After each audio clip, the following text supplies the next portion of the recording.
একদিনের ব্যবধানে ম্যাচ রয়েছে কলকাতা নাইট রাইডার্সের। রবিবারের পর আবার মঙ্গলবার খেলা। মাঝে সোমবার কোনো অনুশীলন রাখেনি কলকাতা নাইট রাইডার্স। মঙ্গলবার রাজস্থান রয়্যালসের বিরুদ্ধে ম্যাচ।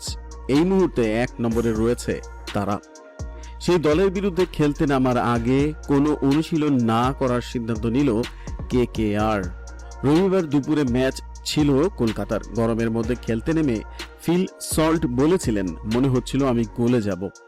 এই গরমে খেলা ক্রিকেটারদের জন্য কষ্টের, তার উপর একদিনের ব্যবধানে আবার ম্যাচ খেলতে নামা।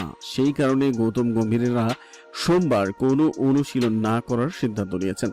ক্রিকেটারদের বিশ্রাম প্রয়োজন, সেই কারণেই আর গরমের মধ্যে অনুশীলন করছে না কেকেআর।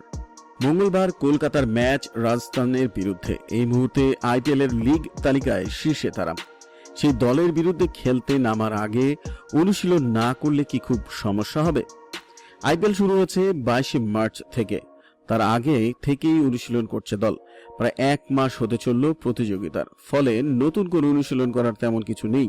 বরং রবিবারের ম্যাচের পর বিশ্রাম না নিলে ক্লান্ত হয়ে যেতেন ক্রিকেটাররা।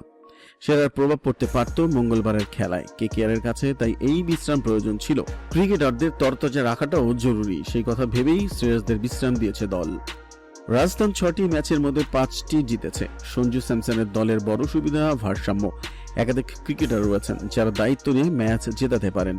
আইপিএল এর লিগ তালিকার শীর্ষে রয়েছেন সঞ্জুরা। দ্বিতীয় স্থানে কেকেআর।